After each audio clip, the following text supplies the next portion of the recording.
Vous pouvez voir différents soldats ou différents révolutionnaires entrer dans le palais d'hiver. Ils sont 47. Combien ? 47. À votre santé. Ces petits bouchons procurent un plaisir incroyable, n'est-ce pas ? Combien coûte le billet ? 90 centimes. D'accord. Ce sont des immeubles de 16 étages. Imaginez l'ampleur du travail. Que Dieu le bénisse. Merci beaucoup. Prenez bien soin de vous. Merci, prenez bien soin de vous. Bonjour à nouveau depuis la gare de Brest, ici en Biélorussie. Il est 6h05 du matin, comme vous pouvez le voir. Et je dois prendre le train qui va vers Minsk à 6h18. Sur le quai 3B, j'ai environ 3 heures de trajet jusqu'à Minsk. Voyons à quoi ressemble le train. Et bien sûr, le but de cette vidéo est de mieux connaître Minsk. J'ai une escale avant la prochaine destination que je veux vous montrer et découvrir car je n'y suis jamais allé. Allons-y. La Biélorussie est un pays d'Europe de l'Est enclavé. Elle est terrain bordée par la Russie au nord et à l'est, par l'Ukraine au sud, et par la Pologne, la Lituanie et la Lettonie à l'ouest et au nord-ouest. Biélorussie signifie Russie blanche, appellation datant du Moyen-Âge et confirmée sous l'Empire russe. Cependant, après son indépendance, le pays encourage l'utilisation de Bélarus pour affirmer sa propre identité. Le territoire est plat avec quelques collines, glaciers, plaines et marécages, sans montagnes. Le mont Dzerjinskaya, point culminant, atteint seulement 345 mètres d'altitude. Elle couvre environ 207 000 km², soit la taille du Royaume-Uni. La population est d'environ 9 millions, composée à 84% de Biélorusses, 8% de Russes, 3% de Polonais et une minorité d'Ukrainiens et autres. Les deux langues officielles sont le biélorusse et le russe, bien que le russe soit la langue la plus parlée dans la vie quotidienne et dans les médias officiels. Historiquement, la Biélorussie faisait partie du Grand-Duché de Lituanie au Moyen-Âge, puis de la République des deux nations polono-lituaniennes, et après les partages de la Pologne. À la fin du XVIIIe siècle, elle fut intégrée à l'Empire russe. Après une courte tentative d'indépendance en 1918, elle devient au XXe siècle une république constitutive de l'Union soviétique. La Seconde Guerre mondiale fut très dévastatrice. Le pays a perdu environ un quart de sa population sous l'occupation nazie, et beaucoup de ses villes ont été détruites. Après la guerre, la Biélorussie s'est vite industrialisée au sein de l'Union soviétique. À Minsk, des usines comme Minsky Avtomobilny Zavod BELAZ et MTZ ont produit camions, machines lourdes et tracteurs exportés dans tout le bloc soviétique. Outre une forte production militaire, les industries électroniques, optiques, chimiques et pétrochimiques se sont aussi développées. La Biélorussie est ainsi devenue l'une des républiques les plus industrialisées et avancées technologiquement de l'Union soviétique. Après sa dissolution en 1991, la Biélorussie est devenue indépendante. 3 ans plus tard, Alexandre Loukachenko a été élu président et est resté au pouvoir sans interruption. Les médias occidentaux ont souvent qualifié son gouvernement de dernière dictature d'Europe, l'accusant d'élections non transparentes et d'un contrôle excessif. Entre autres choses, à titre d'anecdote, Alexandre Loukachenko lui-même a raconté à plusieurs reprises un épisode qui symbolise sa position envers l'Occident. Dans les années 90, George Soros a proposé à la Biélorussie de financer des réformes éducatives et la rédaction de nouveaux manuels scolaires.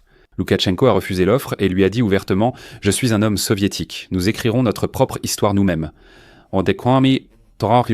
À partir de là, il a rompu les liens avec la fondation Soros et a pris une direction de rejet de l'influence occidentale, sur le plan international. La Biélorussie a essayé de s'équilibrer entre la Russie et l'Europe, mais au fil des années, son rapprochement avec Moscou est devenu de plus en plus important.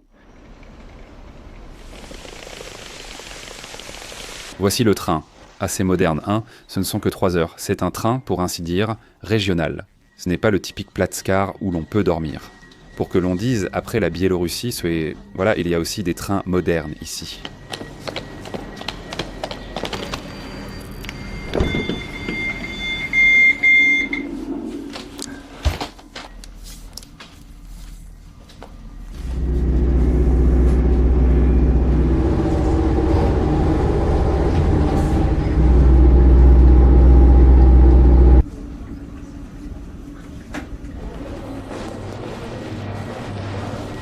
Bienvenue à Minsk. Mon Dieu, quelle différence avec Brest. C'est plein de monde ici. Je ne sais pas si c'est parce que c'est la haute saison ou s'il y a beaucoup de touristes, mais regardez. On sent bien qu'on est dans une grande ville. Waouh! La première chose que j'ai vue en sortant de la gare, ce sont ces énormes bâtiments qui, si vous regardez là-haut, portent encore l'emblème de la République soviétique de Biélorussie. Et ensuite, ce qui ressemble à un partisan. Et je ne sais pas, peut-être un ouvrier, un scientifique. Pas mal de statues sur les corniches du bâtiment. Et la gare n'est pas en reste non plus, hein. Elle est plus moderne mais aussi immense. La première chose que je dois faire, c'est de m'installer dans un hôtel. Je vais demander ici pour voir comment sont les prix. Mais celui-ci qui s'appelle Express et qui est juste à côté de la gare est parfait. Le bâtiment est aussi assez soviétique, hein? Waouh, c'est impressionnant.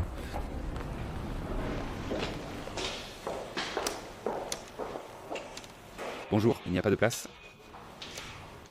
Dès midi, j'ai une chambre standard simple à 80. D'accord. C'est juste pour vous? Oui, juste moi. Et je peux payer maintenant ou réserver? Je vous réserve la chambre. D'accord, après-midi, n'est-ce pas? Oui. Et peut-on laisser la valise ici? J'ai besoin de votre passeport. D'accord. Première chose faite. Heureusement qu'ils m'ont laissé, même si l'entrée n'a été autorisée qu'après-midi, car il est maintenant 10 heures. Ils m'ont bien permis de laisser toutes les valises, donc nous sommes libres. Débarrassé du poids, maintenant on va essayer un bon petit déjeuner biélorusse. Je n'ai rien mangé, pas pris de petit déjeuner, et suis arrivé en train avec le cou tordu après avoir dormi. En ce moment, je traverse la route par en dessous. Ces galeries typiques que vous pouvez aussi trouver à Moscou et dans beaucoup de villes russes, on les a ici à Minsk, avec des fleuristes, pas mal d'ailleurs. J'en ai vu 3 ou 4, et là, en voilà une autre. Je croyais que c'était la grand-mère qui me parlait. Des petits cafés, les boutiques typiques de coques de téléphone portable. Premières impressions de Minsk, animé et très propre aussi. Hein? Regardez cette rue avec l'asphalte tout juste posé. Et voilà le trolleybus. Je ne sais pas si vous pouvez voir, car je ne filme pas leur visage, mais il me semble qu'il y a une situation derrière moi. 2 policiers accompagnaient gentiment ce qui semblait être un sans-abri ou un ivrogne qui traînait ici dans le parc. Il est là, sur le passage piéton, en train de lui parler. Je ne sais pas, hein? Ce ne sont que des suppositions. Mais le type semblait éméché et les policiers l'accompagnaient. Peut-être vont-ils l'aider? J'invente tout ça, mais bon, qui sait? Regardez où j'ai choisi de prendre le petit déjeuner. Il n'y a pas que les kebabs. En Biélorussie, je veux vous montrer un petit déjeuner typique. Je suis venu dans un café où je pense trouver ce que je cherche. Et je voulais vous la montrer, parce que cette petite rue ressemble beaucoup aux petites terrasses que vous pouvez trouver à Paris ou à Madrid. Ici en Biélorussie, regardez.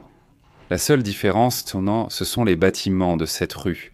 Peut-être plus bas, mais toujours très beaux, restaurés et propres. Les voici, le sacré festin que je vais m'offrir. Œufs bénédicts avec du saumon et je ne sais pas ce qu'est la sauce.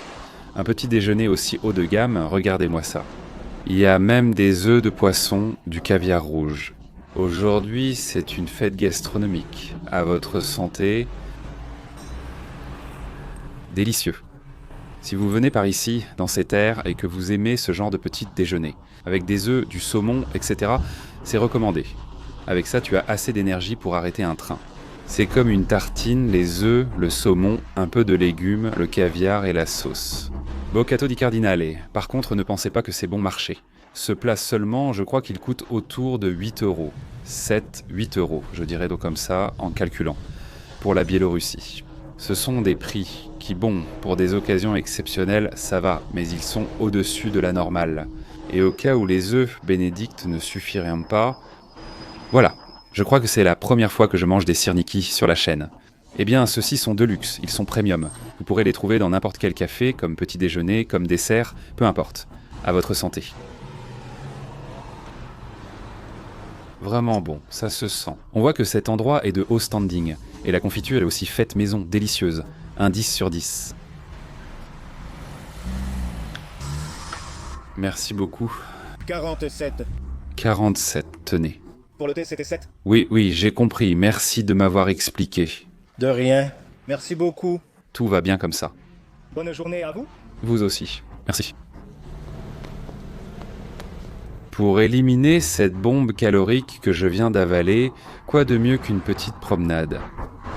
Et j'ai préparé un petit itinéraire ici, à Minsk. Mais avant tout, je veux que vous voyiez ce que je viens de trouver. Le superbe stade du Dynamo de Minsk. On va s'en approcher pour mieux le voir. D'ici, on distingue déjà un mélange entre un stade de football moderne et un stade de football soviétique. Comme c'est par exemple les anneaux des Jeux Olympiques avec l'étoile rouge. Et là-bas, au fond, une statue de 3 coureurs de haies. C'est ce qu'il semble. Ce stade illustre bien ce que représente Minsk pour moi, selon mes premières impressions. Un mélange de son passé soviétique qui embrasse la modernité. Et ici, vous voyez parfaitement mélangé avec cette sorte de coupole, ou comme on l'appelle, je ne sais pas, de toit avec ses lumières modernes. Et puis ici, les reliefs soviétiques, et les entrées et les arcs, c'est encore l'architecture de style soviétique. Ici, vous avez les 3 coureurs avec un air concentré, au maximum. Regardez, la porte est ouverte. Il démontre ce qui semble avoir été un festival.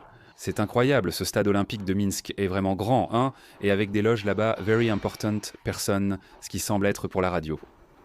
Oui, ils ont organisé un bon festival ici. Regardez tous ces stands et tireuses à bière. Toute cette partie du festival est consacrée à la bière. On peut encore voir les restes. Ici à Minsk, il y a aussi des macro-festivals.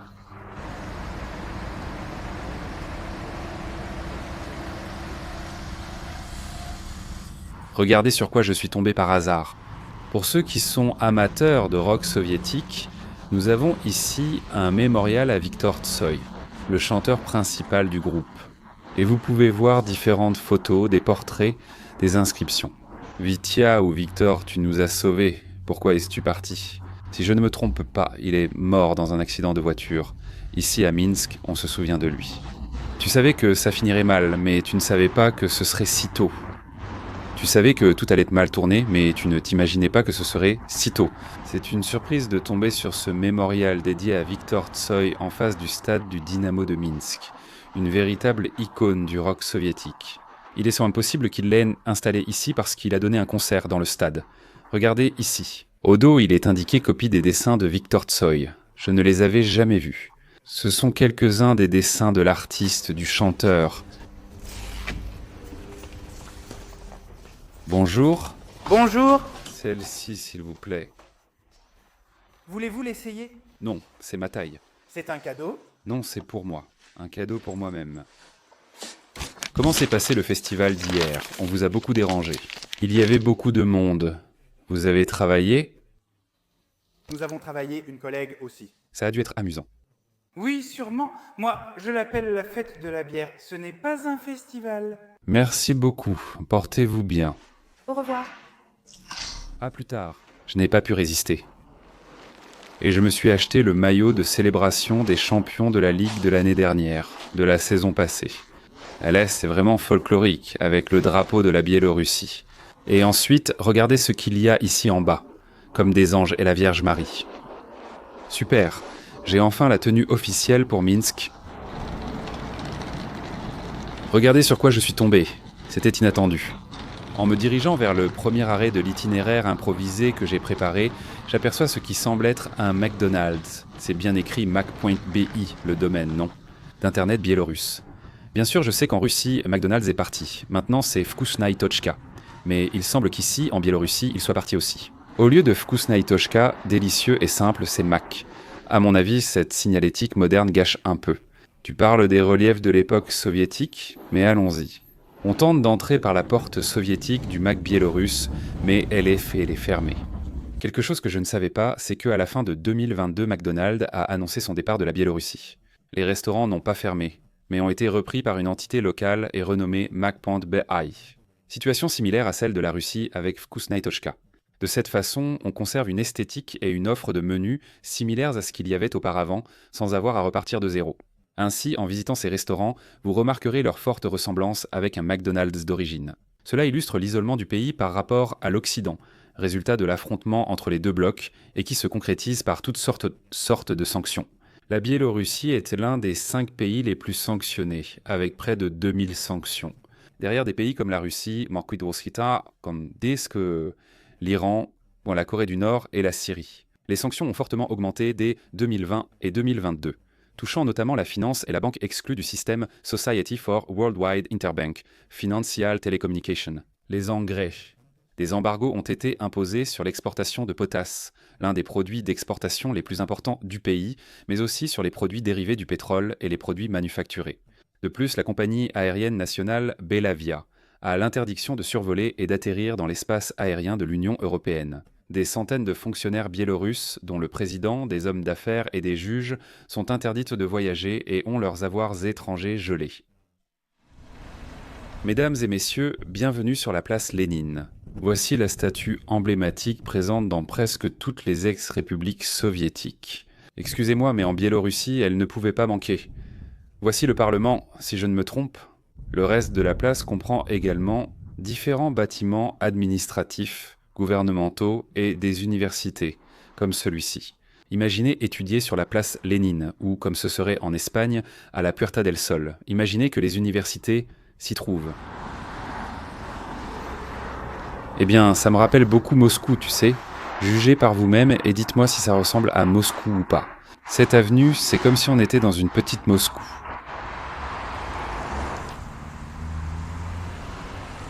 Je suis enfin arrivé au premier point mentionné dans l'itinéraire.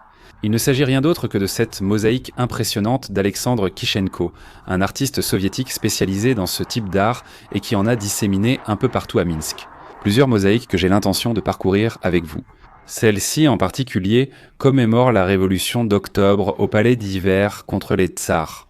Comme vous pouvez le voir, deux hommes bien bâtis, bien forts, tiennent la faucille et le marteau, et en dessous, à leurs pieds. Vous pouvez voir différents soldats ou différents révolutionnaires entrant dans le palais d'hiver, encouragés par des femmes avec leurs enfants. Cette mosaïque en particulier a été réalisée en 1975 et elle est encore présente de nos jours. Une merveille, un musée à ciel ouvert. Après avoir autant marché, j'ai un peu soif. Voyons s'ils ont du kvass ici. Vous savez que j'aime le kvass. Bon, profitons-en pour jeter un coup d'œil. Le supermarché biélorusse n'est pas un grand hypermarché, mais bon. 2 kilos de farine coûtent 1 euro. Oui, ce genre de choses est toujours bon marché ici, en Russie et en Biélorussie. La grechka coûte moins d'1 euro, mais ce qui nous intéresse, c'est le kvass frais. Là-bas, il y a une fête où ils sortent le poisson.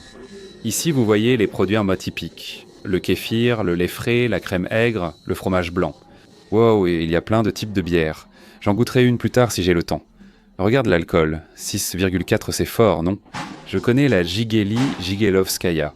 Encore une bière à la cerise, rien, 6,4. Elles sont fortes aussi. Ici, en Biélorussie et en Russie, ils aiment beaucoup la bière. Et les prix, voyons, le litre à un peu plus d'1 euro. Ces bouteilles de 3 litres, pas 2, coûtent environ 1,70 €. Voici Kvass Darkside, 1 litre, mon Dieu, une plus petite. Excusez-moi, avez-vous du kva en petite bouteille? Non? Seulement des grandes? D'accord. Comme il n'y a que des grandes, je prends celle-ci. On va goûter le kva biélorusse pour la première fois. Salut! Pas besoin de sac. C'est combien? 2,12 €. Merci, à bientôt. Eh bien, faute de petit kvass, 1 litre de kvass. Qu'est-ce qu'on peut y faire? Au moins, il est bien frais. À votre santé. Franchement, c'est vraiment agréable ces petits bouchons, hein. Ici, ça ne gêne pas.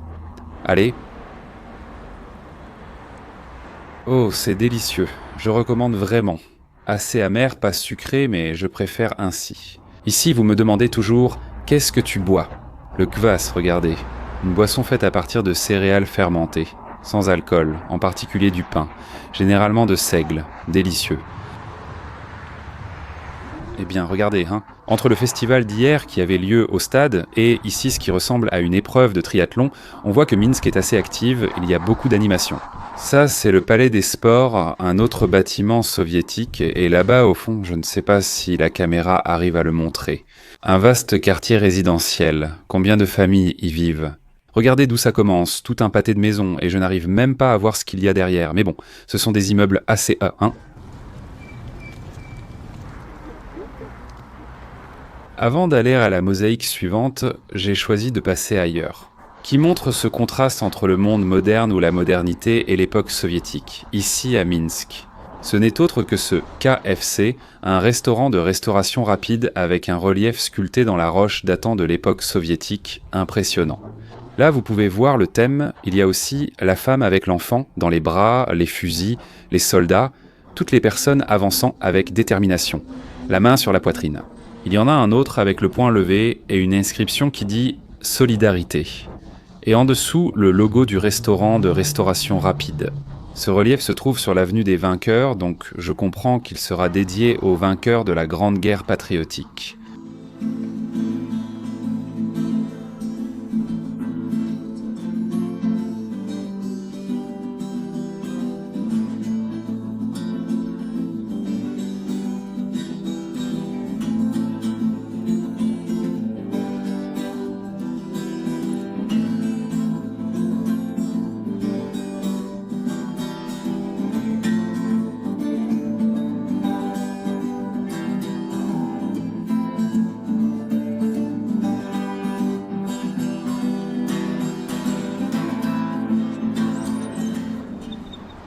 Une autre chose qui ne pouvait pas manquer dans une ville comme Minsk, un mémorial officiel gouvernemental aux morts et aux héros de la Grande Guerre patriotique, la Seconde Guerre mondiale. Comme à Brest, Minsk a été déclarée ville héroïque. Elle appartient à ce groupe restreint de 12 villes désignées héroïques en Union soviétique pour leur défense contre l'invasion nazie. Et ici, nous avons le monument qui s'élève juste avant l'entrée du Musée national de la Grande Guerre patriotique. Ce qui ressemble à la statue de la Victoire, un énorme obélisque couronné d'une étoile et d'une couronne de laurier doré. Au fond, sur la coupole de verre du musée, flotte le drapeau de l'Union soviétique. Vous pouvez voir comment les gens rendent encore hommage en déposant des fleurs ici et encore une fois, ce que je vous ai expliqué à propos des fleurs. Des nombreux pères en l'honneur de la mémoire des disparus ou des morts, des défunts. Et sur l'inscription, sous cet énorme obélisque, vous avez l'ordre de Lénine à gauche et l'étoile, qui indique qu'il s'agit d'une ville héroïque.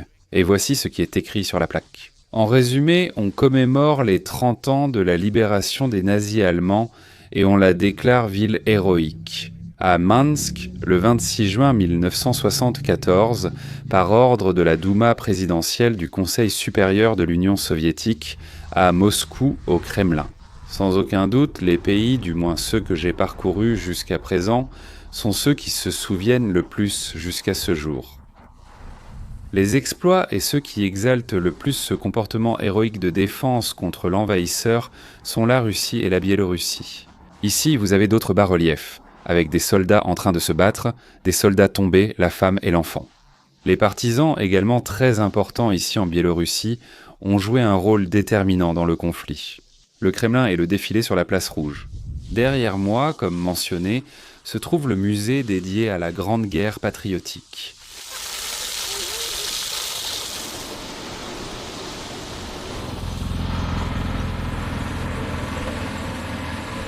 Bonjour. Pour aller jusqu'au point suivant, jusqu'à la prochaine mosaïque, nous devons prendre le métro. Le voilà. Alors allons-y. Métro de Minsk, station Yamika. Bon, pas estancia, mais station.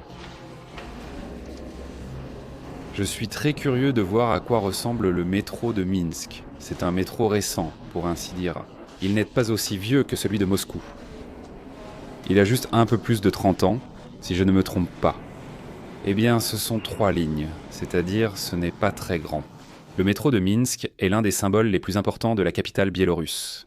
Inauguré en 1984, il fut le 9e métro de l'ex-Union des républiques socialistes soviétiques. Depuis lors, il est devenu le principal moyen de transport urbain rapide de la ville. Réputé pour sa propreté et son efficacité, son design visait à la fois le transport de masse et l'abri anti-aérien en cas de conflit nucléaire. Comme je le mentionnais, le système compte 3 lignes composées de 36 stations qui parcourent environ 40 km sous la capitale. Il transporte quotidiennement des centaines de milliers de passagers et est parmi les métros les plus propres et efficaces d'Europe de l'Est. Beaucoup de ces stations illustrent clairement le style soviétique tardif. Construites en marbre et granit durable, elles sont décorées d'éléments du réalisme socialiste. Bonjour, comment ça fonctionne? Je veux aller à Partizanskaya puis à... J'ai acheté un jeton de voyage. Il permet d'aller où vous voulez. Très bien, alors donnez-moi un jeton. Je n'ai que 100 roubles. Combien coûte le billet? 90 centimes. D'accord. Merci. Eh bien, voici un jeton, 90 kopecks, ce qui fait environ 30 centimes. Je lui ai payé avec 30 euros, 30 centimes. Voici les tourniquets, c'est-à-dire les portiques. Allons-y. Voilà, même si bon, ils sont ouverts, comme vous pouvez le voir. Dans n'importe quel pays, en Espagne ou en Amérique, ça ne fonctionnerait pas. Ça n'a pas beaucoup de succès.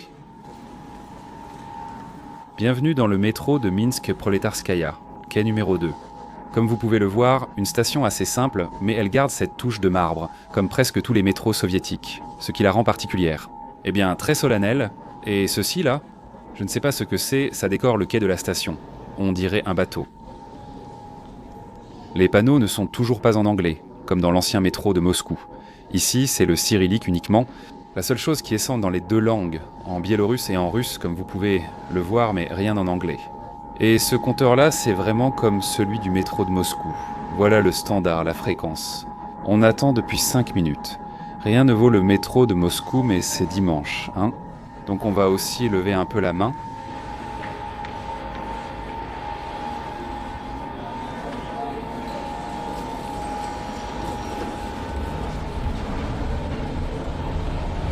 J'ai décidé de m'arrêter maintenant, à la station Proletarskaya, en l'honneur des prolétaires.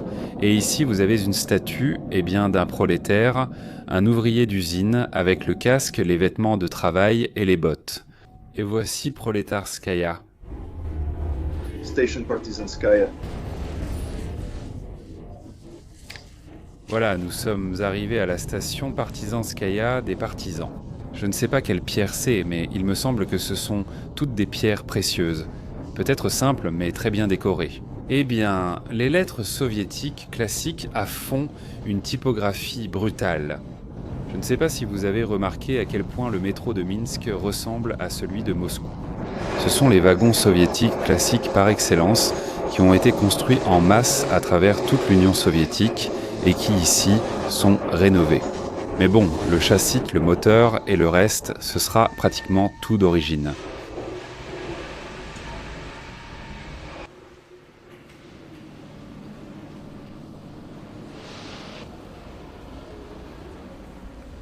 La prochaine mosaïque sur la liste d'Alexandre Kishenko que je veux vous montrer se trouve aux abords de l'hôtel Touriste, un hôtel également de l'époque soviétique. Comme vous voyez, il est assez haut. Je ne sais pas combien d'étages, peut-être une quinzaine. Le voici. Spectaculaire. Oh là là. Commandée au milieu des années 70, cette mosaïque représente la lutte des partisans, d'où le nom de la station Partizanskaya. On peut y voir un homme déjà âgé, une femme et son fils, ainsi qu'un homme d'âge moyen ou un jeune homme. Il représente toute cette gamme d'âge et les différents types de profils qui ont participé au mouvement partisan, derrière la ligne ennemie, en territoire occupé par les nazis allemands, et à laquelle on accorde beaucoup d'importance ici. En Biélorussie, les massacres indiscriminés sont bien connus. Quand tu es dans une guerre où tous les civils semblent être des civils qui collaborent, puis sabotent ton armée et causent des pertes très graves, eh bien cela a provoqué beaucoup de haine dans les rangs allemands, n'est-ce pas, contre ce peuple, contre ceux qui collaboraient avec l'Union soviétique en rasant des villages entiers. Si vous êtes plus intéressé par le sujet, il y a un film, même s'il est très dur. Je vous préviens d'avance, il s'appelle Viens et vois. Ce film montre précisément ce dont je vous parle. C'est cette chasse et ces massacres qui ont été infligés au peuple biélorusse par les nazis. D'après ce que j'ai lu, en plus, cette mosaïque a dû être restaurée parce qu'elle avait perdu sa couleur.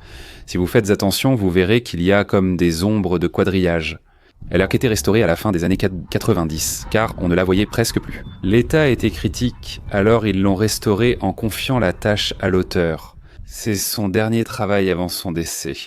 En fait, il est décédé juste après avoir installé les échafaudages et donné les directives sur la façon de le restaurer, mais il n'a pas vu le résultat restauré. Je ne sais pas si la caméra le montre bien, mais les tesselles sont très petites. Combien y en a-t-il ?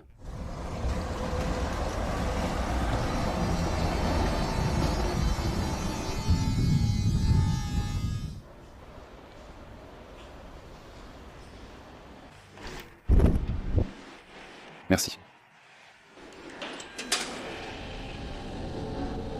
Regardez sur quelle station je suis tombé, celle d'Oktyabrskaya, de la Révolution d'Octobre.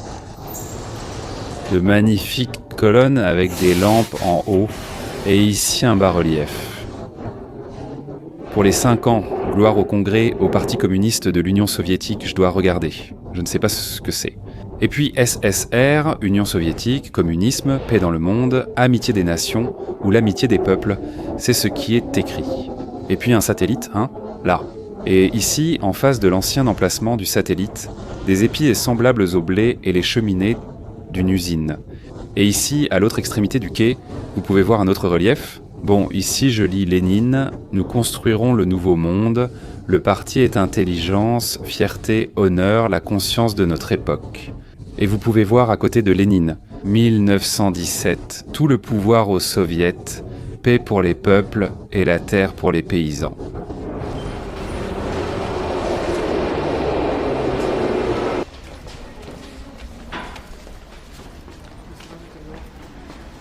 Sans aucun doute, parmi tous les travaux que l'on a demandé à Alexandre Kishenko de réaliser sous forme de mosaïque dans la ville de Minsk, ceux-ci sont les plus grands et les plus impressionnants, comme celui que j'ai ici derrière moi. Il y a au total 4 œuvres, chacune avec une thématique différente. Celui derrière moi s'appelle « La ville de la science ». Et vous pouvez voir différentes figures de scientifiques, de concepteurs, de chercheurs, d'explorateurs, et tout en haut, un cosmonaute soviétique comme une poignée de main. De toutes les mosaïques que j'ai vues au cours de mes voyages, celle-ci est sans aucun doute. Il m'en reste encore 3 à voir dans le quartier, le plus impressionnant jamais vu. Sans aucun doute, ce sont des immeubles de 16 étages. Imaginez l'ampleur du travail. Regardez la taille des tesselles. Je m'approche. Ce sont juste des petits cailloux. De la taille d'un doigt. Et tout ça rempli jusqu'en haut, jusqu'au 16e étage. Allons enquêter sur les 3 autres. Les 3 autres mosaïques sont intitulées « La ville de la culture », « La ville de la construction ou des constructeurs » et « La ville de la guerre ». Si vous faites attention, et d'après ce que j'ai lu, c'était quelque chose de courant chez l'artiste. Les images représentées évoquent les icônes orthodoxes. Ce qui se passe, c'est que, bien sûr, sans l'auréole dorée, n'est-ce pas, qui les déclare comme saints, ou qui les identifie comme saints. Dans ce cas, si je ne me trompe pas, c'est celui de la cité de la culture. On voit la même chose avec un autre cercle, semblable à l'image de Léonard de Vinci, comme un retable d'église souvent représenté. Nous l'avons déjà vu dans d'autres vidéos, une femme avec son enfant, qui était une manière voilée de représenter la Vierge Marie avec Jésus-Christ. Mais discrètement, car il était interdit de pratiquer la foi chrétienne ou toute religion en Union soviétique. D'ailleurs, à côté de ces mosaïques, vous avez un autre bâtiment, c'est incroyable. On dirait un quartier général, non ? D'un méchant de film. Rien n'est de plus éloigné de la réalité, c'est la Bibliothèque nationale, rien de moins, la Bibliothèque nationale de Biélorussie. Eh bien, il semble que je me sois trompé. L'autre qu'on a vu tout à l'heure, c'était celui de la guerre. Voici la ville de la culture où vous découvrez diverses danses traditionnelles, dessins et sculptures. On voit clairement que c'est celui de la culture, tous suivant le même schéma si vous faites attention. L'image de la mère et de l'enfant, puis 4 grandes images de chaque côté et une représentation plus petite. Ici, on ne le voit pas à cause de l'arbre. C'est dommage que ce soit santé. C'est dommage qu'on ne le voit pas à cause de l'arbre, mais je suis reconnaissant qu'au moins cela soit conservé jusqu'à aujourd'hui. Ces mosaïques ont déjà presque un demi-siècle. Ça, on peut vraiment le considérer comme de l'art de rue soviétique dans son style pur. Là-bas, quand il y a aussi une fresque moderne, ce n'est clairement pas une mosaïque comparée, il n'y a pas photo. C'est une véritable merveille. Depuis le trottoir d'en face, on peut mieux apprécier tout ce micro-rayon. Micro-district bâti dans les années 1970, composé d'immeubles résidentiels, dont des tours de 16 étages et de longs bâtiments allongés. Ici, les 4 mosaïques sont alignées verticalement sur les immeubles, la 4e étant la dernière de la série. Celui-ci, c'est vraiment celui de la guerre. Comme vous pouvez le voir, c'est sans équivoque. On voit les soldats avec l'étoile rouge, également avec les fusils, les baïonnettes, les casques. Encore une fois, la même image de la mère et de l'enfant, ainsi que diverses représentations d'enfants et de femmes offrant des fleurs aux soldats et leur faisant leurs adieux. Et ici en bas, des mains tenant une pousse, n'est-ce pas? Qui commence à pousser? Et une ville. Ça m'empêchait de voir les arbres. On dirait un paysan qui récolte du grain ou des fruits. Très curieux.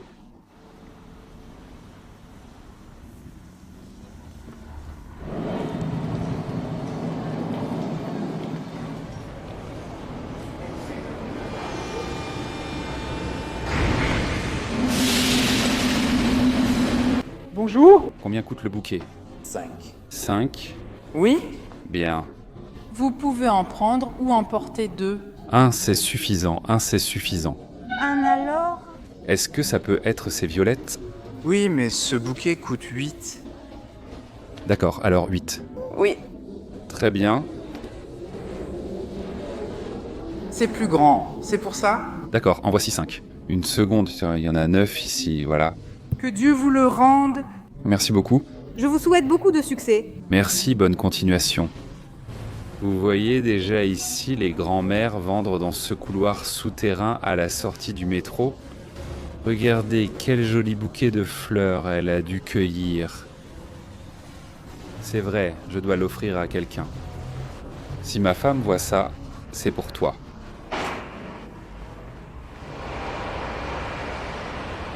Au cas où vous vous demanderiez pourquoi ces petites mamies vendant des fleurs dans la rue. Ici, en Russie, en Biélorussie et dans les pays proches de l'Europe de l'ex-Union des républiques socialistes soviétiques, il existe une tradition que l'on retrouve moins, selon moi, en Asie centrale.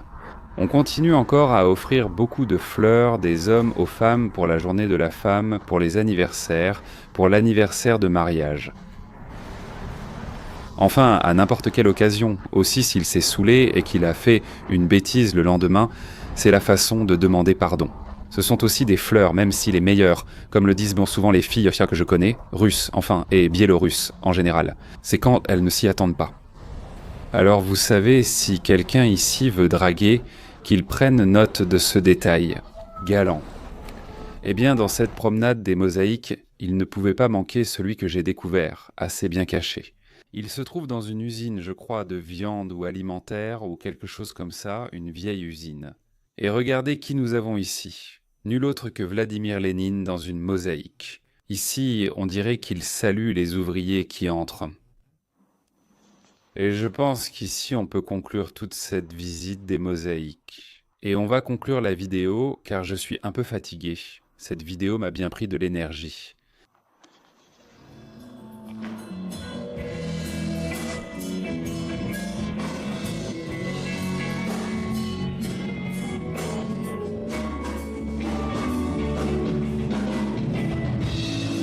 Quelle meilleure façon de terminer la vidéo qu'en nous offrant un petit plaisir ici à Minsk, exactement comme nous l'avons commencé. Un hommage culinaire avec une bière dans un karaoké. Il n'y a pas grand monde maintenant, mais on voit que cet endroit est sûrement bondé le week-end. Un endroit typique pour boire une bière, retrouver des amis et chanter quelques chansons avec de la musique en direct. Regardez le serveur, il est sympa, il m'a donné un vase ici pour mettre les fleurs. Il m'a vu très seul et il m'a dit « Tiens, au moins mets-les dans l'eau. » Et voilà. Je ne sais pas combien de fois je l'ai déjà dit dans la vidéo, mais à votre santé. Bière biélorusse, artisanale d'ici. Pour accompagner la bière, j'ai commandé une soupe froide au kéfir. Celle-ci que j'avais déjà goûtée est aussi à la betterave, je l'avais goûtée en Lituanie l'année dernière. C'est très bon, surtout accompagné de pommes de terre rôties ou de frites. Et pour finir, des saucisses de gibier, comme ils disent ici, les voilà faites avec de la viande de gibier. Je ne sais pas si vous m'avez entendu, mais ce plat était une krochka, une soupe froide au kéfir. Il y avait de l'œuf, de la ciboulette, de la betterave, des pommes de terre frites en accompagnement, très bonnes. C'est une sorte de gazpacho d'ici. À votre santé, comme toujours. Et on se voit dans la prochaine vidéo. Salut!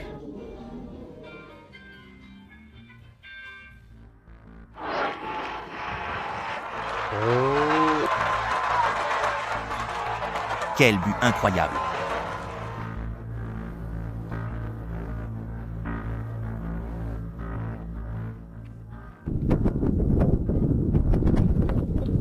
Attends. Tire d'un plusieurs d'affilée. Ah, 3 mois. Ah, oui. Oui, 3 mois. Nous déménageons maintenant vers d'autres maisons.